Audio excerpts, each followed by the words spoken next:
today we're going to talk about the right to water, the right to health. We'll be interviewing various delegates attending this Indaba. Do stay tuned and enjoy the show. Right, Dennis from Watertight Engineer. Let's talk about WASHen 2019. How do you feel about this expo? Well, this was a different a conference. It was a different expo because it was studying the nexus between energy, water, and climate. As you know, we're reeling from the effects of climatic change. We know the effects, the impact that it has had on Cyclone Idai, as well as depressed rainfall patterns. And obviously the global warming phenomenon, which has got heightened debate amongst the top nations in the world, who are definitely the funders of most of the funds which have to do with either energy provision or water reticulation. So it was studying that nexus, and the difference this time around was it was an all stakeholders approach, multifaceted. It included different aspects of industry, from water to energy and sanitation. So it was a holistic conference. I really feel people did miss a lot who were not here, because they could have done more to probably attend and hear what the different stakeholders were saying, even particularly on the energy front and on the water purification and distribution front. And let's talk about the missing link in this expo. In every expo, there are some missing links whereby we have success and failures. Yes. But in this expo, what can you say are some of the missing links that didn't touch on? Okay. Number one, most of the facilitators were coming from government. And you know, government is a regulator. A government does implement policies. What we needed was more private sector participation. There was limited private sector participation, because private sector, it does the conversion between principle to practice at a sustainable, with sustainable efficiencies, because of the profit motive. So you'll find now current problems like the Harare situation. We do not have much expression on water quality, which I thought probably that's the major thing that we should be asking ourselves, how municipalities should can actually be more effective, cost-effective and efficient with regards to water quality issues, which has got an impact on the cost tariff. So we had generalized descriptions of the water tariff, but we didn't have much of that discussion that goes into the innovation of the alternatives of lowering the water tariff. So that was the thing that was missing. I didn't see many water quality chemists. I didn't actually see, there were limited representation from water engineers, predominantly the city council, but all across Zimbabwe I didn't see the water engineers who are reeling from the effects of trying to provide clean water at a reasonable cost, but who are currently failing. So those were the pitfalls. I also expected much in terms of industry. They use boilers, we deal with boiler water and the chemicals that are associated, and you know it depresses the efficiency of their processes, because their boilers, are expensive pieces of equipment. So I did not see much of that talk. It was not as realistic as I would have expected to. What it just presented more was a climate change objective, because it was spearheaded by the climate change department. But what I wanted to see was sustainable models in which we can probably manufacture the chemicals that are required to cut on foreign exchange. I was actually expecting even to try and track and say, how can we do a waste beneficiation from the chemicals that we're using? How can we reclaim them back and use them in the system? So I wanted more innovation that cuts on costs and somehow gives a direct working strategy, as compared to a philosophical argument on how probably an engineer can actually take home, go back to the municipality, use what was said in the conference directly, be able to implement, and then produce the deliverables that are necessary. Now let's talk about watertight engineering.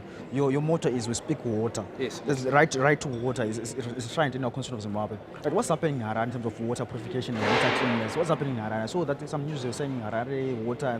What's happening? We speak water. Based on that, on the motto that we do as water engineering. You see, with the water treatment regime is not as rigid as what people think it is.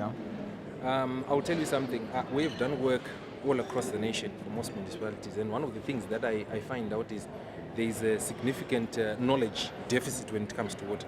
It's always assumed that the municipalities have got the personnel that are competent enough, but there is no relearning, there is no upgrading in terms of water. So we've got very few water specialists within our municipalities. So as a result, there needs to be a nexus between the consultants' effort of researchers and maintenance people, or people who run our municipalities. So then now we require a research-based trust, because you'll find when these water treatment plants were being built, they were built subject to certain assumptions. Number one, there was an assumption based on the water samples that they took, so that they could then develop the plants to treat those water samples. Now, the water quality has since shifted, because as you know, organic matter is getting into rivers, there's erosion. So the water quality has since shifted from the same point. Number two, population growth has doubled or tripled, you know, as a result of urban or rural to urban migration. So now the water treatment facility is there, but it's going to save a large amount of people with quality water. So because of that now, you need a research-based mindset that says, how can we retrofit existing plants to produce water quality that is necessary? And also, how can we create savings and capacity so that we can expand that in future? So we didn't have much of this argument. Now, what affects Harare basically is, you know, from all the work that I've done, you find the water treatment regime in most cities is almost the same, but the water sources are different. And sometimes you get people using about 5 chemicals which are necessary, which are cancelling chemicals.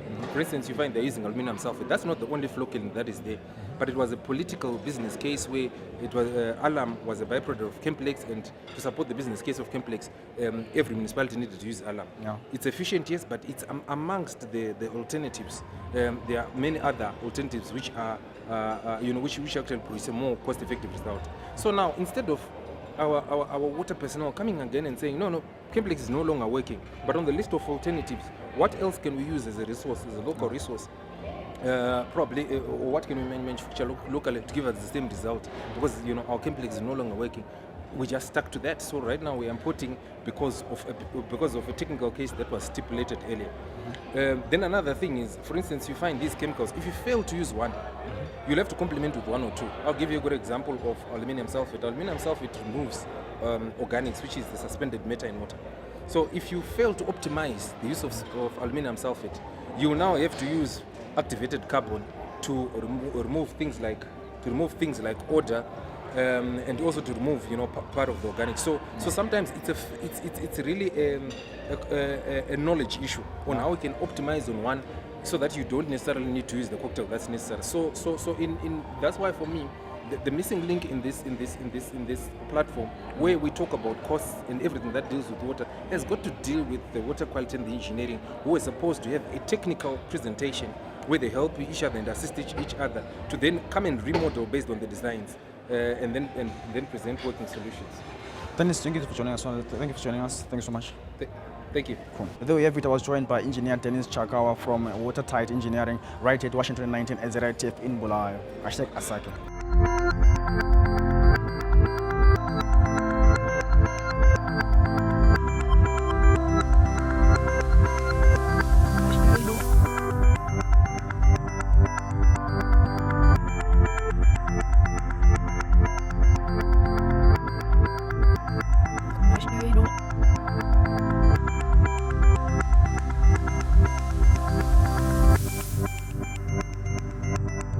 When it's full, it's at 7.5 meters.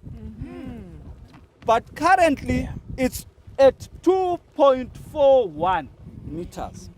What does it mean?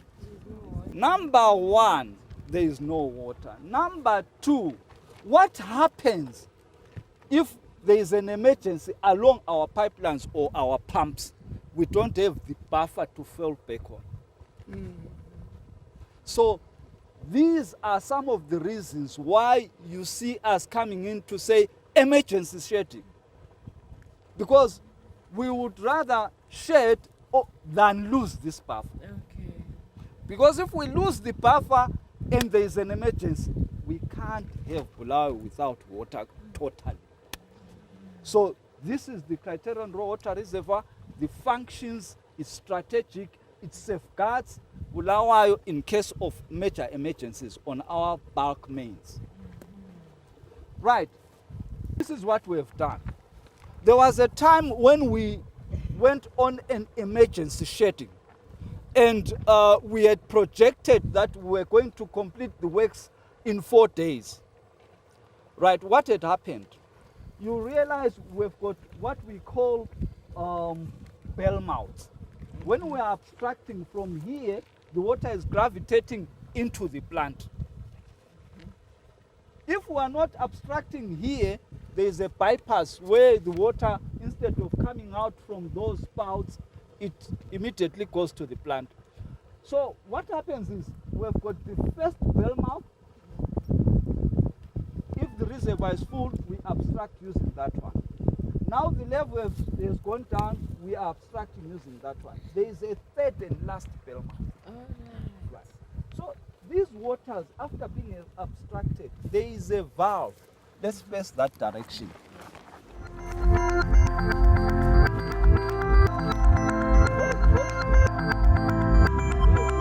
What is the other issue which is affecting us to fill up this reservoir?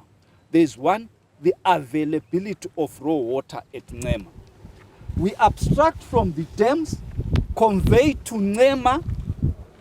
When we abstract from the dams, there are some dams where we gravitate, we don't need power. That is in CITEZW, Mayfair,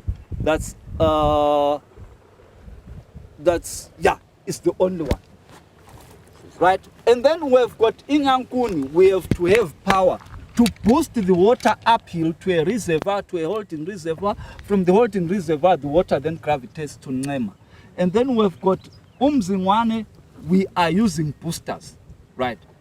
So once there is no power at Umzingwane, there is no power at Inyankuni, we can't abstract and bring to Nema enough water for us to pump and fill up this reservoir. So that's when we last hit a almost 6 meters. Siyabonga engineer. Ukhona eminye imibuzo other hand? Yebo ma.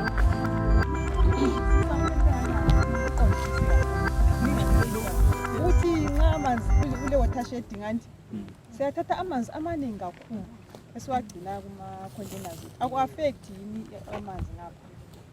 Akumotsha amanzi khona ngoba nxa sekuya sesidama sethela kakhulu sithela futhi ezingadini sesiwatsha amawashi ngade sambela ngaphakathi. Ngiyabonga. Good people, water usage is a habit, it's habitual, right? When you are used to bathing with 20 liters, it takes you almost 2 weeks for you to shift and start using 10 liters for bathing. That is why her department tirelessly conscientizes people to say, let's conserve water. We want Bulawayo to embrace and clothe itself in water conservation practices all throughout. Right. Now, what did we do? In July, we lifted water shedding. And then, because there was that liberal lift in water usage, what happened? There was extravagancy on our part. Whereas we were consuming about 138 megaliters on average per day, we are now realizing 160, 167 on certain days. But what are we bringing in from the dams? We are bringing in less. The KSB and the SALSA, when they are inputting here, they are inputting about 98, 100, 102. Bulawayo at times drinks 160. You see the variance. That's why the raw water is depleted. So, on that issue, Mama, thank you. It's dependent on us. When we store the water, are we going to use it constructively or we'll put it to waste? If we are going to store it, yes, let's store. If we are shedding, we need to store, right? But when the water comes back, what do you do with the water in the containers? Thank you very much. Thank you. Siyabonga. Ngizathatha one more question nxa ikhona. But umama ubuza umbuzo oqakathekileyo ukuthi i-conservation into esifanele siqale ngikhaya. So impompi lezane ezithontayo, i-toilet lana etshona ibanga umsindo, ngamanzi ahambayo khona phana. Lamanzi lana umama ukhuluma ukuthi sabe siwafaka emabhaketini nxa amanzi esebuya sesichitha. Akufanele ukuthi kube njalo. Lama washing angangcolanga esiwawatshayo. Uthi let's conserve water. Ngoba it's our responsibility sonke, but uqalisa umuntu oyi-one. Yabo. Thatha i-last two ngoba we still have a big tour ngale phakathi. Yabo. Ngiyabonga. Mina bengicela ukubuza ukuthi nxa sisizwa uthe kulezinye siyabe sizizwa zingelaqiniso asizithatheke lapho kuleqinisa khona. Right, sizwa kuyukuthi idorobho lako Bulawayo amanzi lewathatha ngapha ku dry region. Kulomzamo bani owenziwayo ukuthi mhlawumbe amadamu avelele kwenye indawo ngani kule better rain pattern. Yabo. Ngiyabonga. Kathe lo munye umbuzo oyi1. Ubaba ngapha. Ngicela bakithi. Ngiyabonga bakithi. Owami umbuzo nje ulula kakhulu. Silama blast ilokhuzene blast ilokhuzene impompi esihamba siblaster lokhuzene kuma areas. You find that ukuthi kona mina ngiyadlula ngisakhamuzi sukule best lokhuzene hose pipe. I'm saying pipe. Manxa sithi ngiyafika endlini ngiyenze imizamo bani ukuthi khona ngihlanganele ukuthi khona ngize ngifinyelele ukuthi liyefika kiyo. Siyabonga. Lama best pipe kulama lokhu ngama valves alikhaya. Ngicela ukugcina le bese siphendula sesihamba. Yebo baba. Ngiyabonga kakhulu ubaba ungikhumbuze omunye umbuzo lezinye ingqondo. Khonoko khona lina solar just that uthi lina isikaso. Sometimes njengoba ubonile ukuthi pipe ibestile lapho uyafonela ku toll free akula umuntu uphendulayo. Sifonele inkulumani akula umuntu uphendulayo. Sifonele lesempopo male akula umuntu uphendulayo. So the phone is busy until mthokojo. So lina ngezinto ezinjalo lithathe inyathelo bani singayenzani nje nangoba ubonile ipompi yenza la ukuthi afonele lina. 2 sesifika ukuthi khona i-respond yeni singakwazi ukuyenza njani ngiza report mina amanzi kini kumbe any breakage sewer water whatever but i-respond yeni selibuya uzosebenza namanzi ngamanzi okunatha clean water lizabuya after hours amanzi lana okay ephuma kumbe bazosebenza ngama weekends. Why can't you come and close the water ngalisenza ngama weekends kumbe lisebenza after hours lisave imoto amanzi lana engaphumi. Thank you. Siyabonga. Thank you. Ngizaphendula eminye imibuzo uMrs Mpofu uzancedisa kule eqondane le call center. Number 1. Nxa sithola umbiko wokuthi sokule problem yamanzi. Senza kanje. Nxa i-call center umbiko wakho ungenise through i-call center. Kumbe la nxa ungenise through councilor wabika ku PR yaleta engineering services. Into enzakalayo ukuthi siba lama plumbers on duty nxa kusebusuku. Ama plumbers on duty umsebenzi wabo yiku isolate i-valve beclose i-valve. Nxa kusebusuku asoze sibuye sizosebenza ebusuku but sizabuya sizoconserve amanzi ngoku isolate. Angithi right yikho kuqhakathekile ukuthi singahamba through i-call center uphiwe i-reference number. I-reference number leyana iphathisa uBulawayo njani kanje.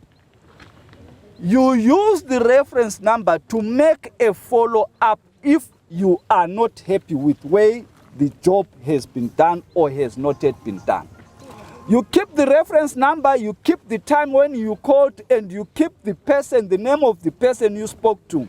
On such a day, I spoke to so and so and reported, and I was given this reference number. This problem still hasn't been attended to. Right.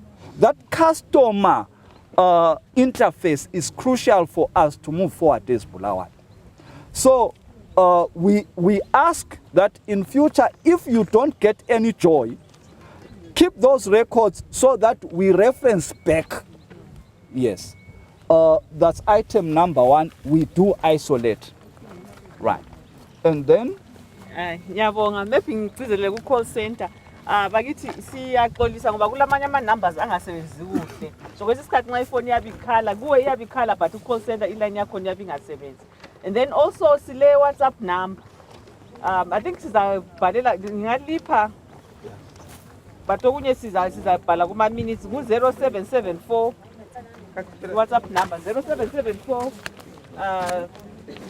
668432. So ungathumeza i-message khona phana, you be assisted. 0774 668432.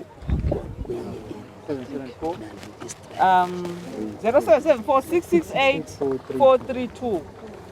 So sizazama ukuthi la sifake even kuma-bill ethu, but amanye i-communication ama-notices la esiwathumelayo abebhaliwe wonke ama-number e-WhatsApp, abhaliwe inumber ye-call center. Esikucelayo njalo ukuthi sicela libekezele ngoba libonile ukuthi ama-resources amalutshwana. For instance, ukuthi nxa sikhuluma ngesuwa, i-call center ingxenye ngelanga yabe isuza more than 200 or so ama-reports. So ama-base siyazama ukuthi siprioritize ama-base, but ukhulumile u-engineer gwethu ukuthi i-challenge nxa sokusebusuku sofana ukuthi sivale sibuye silungise nxa sokukhanya, and then also ukuthi nxa sibuya kwesinye isikhathi kafanele sibuyelele futhi siyelungisa. So umsebenzi wakhona is not as fast as we want it to be, but it's a priority ku-council. Sacela bakithi simuve okunye bakhulumile laphana ku-conference ukuthi vele there's i-issue yokuthi we are trying to improve i-responsiveness ye-call center, si-integrate la ku-GIS. So kule ongoing program yoku-improve i-efficiency ye-call center. Right. Ngibe sengisithi so umbuzo wokugcina sibe sesihamba nje.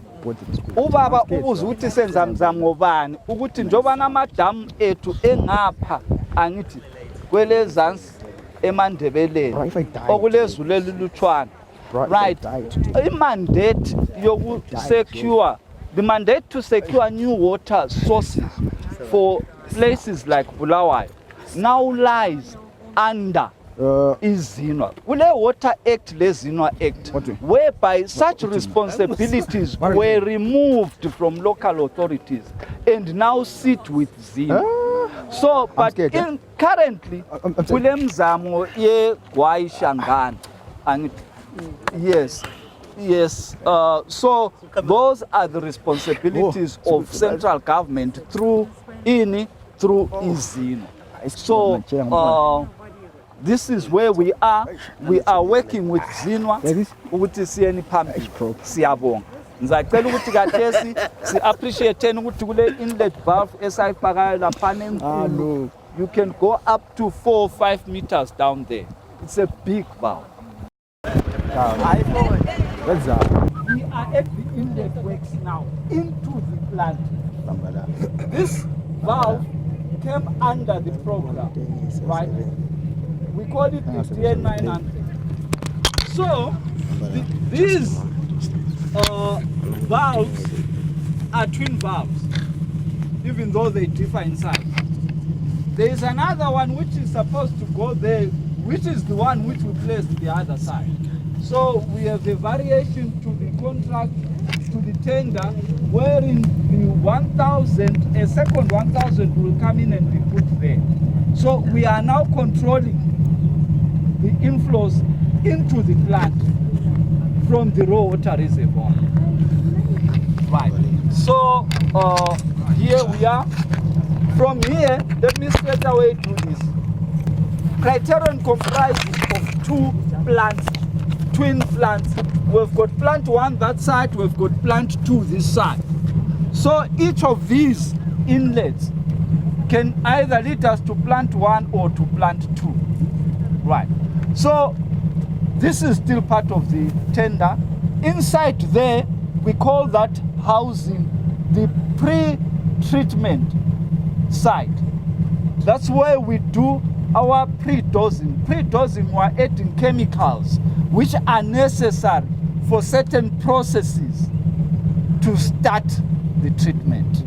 So inside there, we've got inlet meters. We need to know how much water is coming into the treatment works from the raw water reservoir. And then further on, we've got other flow meters. We need to gauge the system losses to say when we are treating, how much water are we losing within the process, right?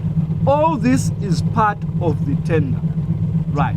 I've got with me here Mrs. Dube, our superintendent. We are gender sensitive, yes.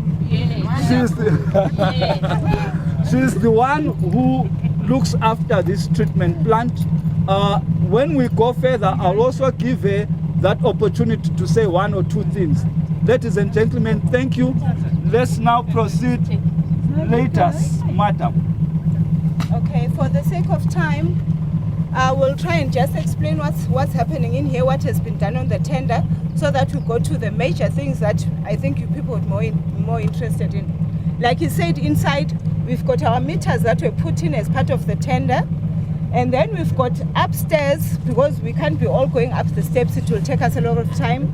We had our poly-electrolyte pumps which were put in, including the stirrers, that was also part of the tender. And then when we go up into the area where we actually do our alarm dilution and mixing, we've also got stirrers that were put in there, and all those alarm tanks, which are 8 in number, were all rehabilitated with new valves put in, with our pipes put in, with our flushing system, because the pipes used to choke and block. We had a system that was put in to actually now flush those pipes. And then when we go further in with our MDBs, which are our main distribution boards, which were put in as well into the system, this was all part of the tender. And then further up, when we go into the other side, then now we go into our clarifiers and our filters, where at the clarifiers, we've got our system that actually dislodges. As you know, when you are treating water, you end up with a lot of residue that actually accumulates to the bottom of the water. So we had a system that was not working. It's been rehabilitated, but it's not finished. Like you said, the tender is still ongoing. So they left to finish off those 2 systems. Like you said, there's plant 1 and plant 2. Plant 1 was commissioned in 1972, and this one, the additional one, was done in 1989. So they are just twin plants. So from there, the dislodging system was all done up because it wasn't working all along. Now it can actually, when the system is finished, it will be able to be done automatically. And then from there, when we go in there, from there now we'll go into our backwash area, which I think is what actually ended up with those 10 days when we couldn't pump water. I think everyone would be interested to know what was happening in there and what was being put in and what delayed the water coming back to the people. So if we'd all go to that area, I think then we'll start from there and just finish off the rest of the things which are left. Thank you. Thank you, Mom.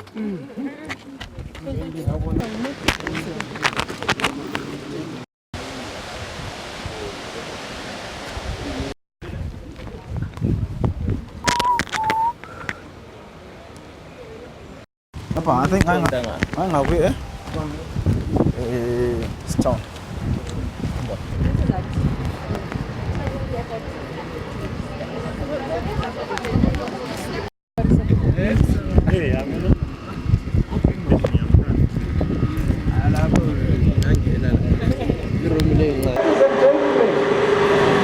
She mentioned backwash pumps, right?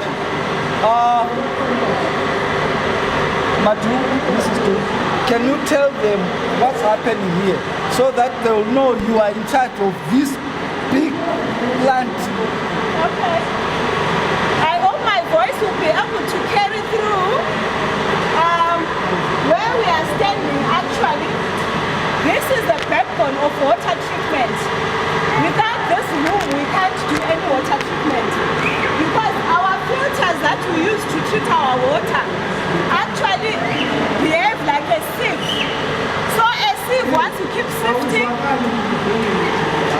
Okay, right. Guys, let's do this. All right, we'll talk this side, but what we would like you to do now is to appreciate those pumps. Right. Jesus.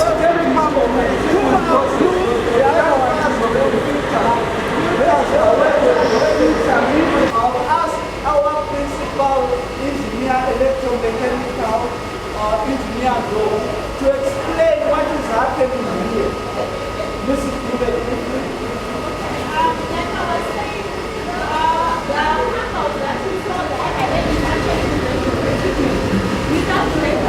so that's why I said it was the backbone. After every filter run, which is a 24-hour run, the filters have to be washed. That's why we call it backwash. Filtration is the opposite of backwash. When we are backwashing, we are now cleaning those filters, removing any dirt, residue, sludge that has gone into the filters. And we clean them and they become clean, and then we start the filtration process all over again. So that's why I was saying it's the backwater treatment. And ladies and gentlemen, what happens when there is no ZESA at criteria? It means we cannot backwash, and consequently we can't treat. That's why in some of our adverts we state clearly to say this is the challenge. So once there is no ZESA here, it means we can't backwash, and therefore we have compromised our treatment.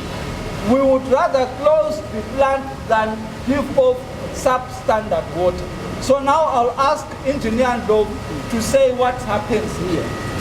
Right. I think you saw what the director projected when we were in town, where he showed that there was an old distribution board, and this is the new distribution board where all the items are fed from. So with the new board, we decided that we want to see everything that is happening without going even to that pre-treatment plant, even without going down where those noisy pumps are. So we incorporated what we call SCADA system, which is supervisory control and data acquisition. You can see this small screen. It's called a human-machine interface screen. You can actually start anything from here. You just press, if it's a blower, you just put your finger there, it shows. Then you select the blower that you start. By just touching, it will start. If you are down there, you can do the same, you can start from down. And what we've done is, I think you can see now, she has pressed here. It shows which is on, which is off. If you want to start number one, you just press start number one, you will start starting. This same thing is duplicated in the supervisor's office upstairs. The supervisor doesn't need to come here. He can start from his office.